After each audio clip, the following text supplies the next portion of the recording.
I remember asking my mom in second grade, Mom, how do I know be brave in the big things? And she said, well, you have to be brave in the small things. This was so pivotal. My friends and I were asked, do you want to be in the cool club? And of course, who doesn't want to be popular, right? But to be popular, you had to make fun of someone else. They came up to me and said, if you want to be in the jean jacket club, you have to get a jean jacket, and you had to make fun of someone, whoever they chose for the day.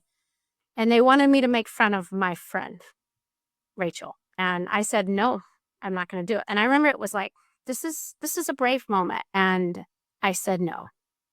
The next day, they went to Rachel and they asked Rachel, do you want to be in the cool club? She said, yes. And guess who they picked to make fun of that day? It was me.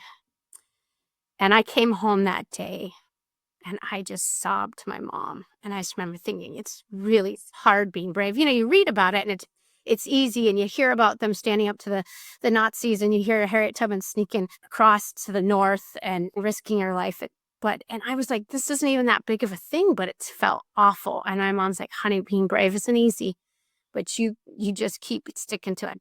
I went to school again, and they came to me again. And to get in, guess what I had to do? And every day I kept asking Jesus, help me be brave. And I sat alone on that playground for a week, which now, like, what's a week? But that's a lonely place at recess.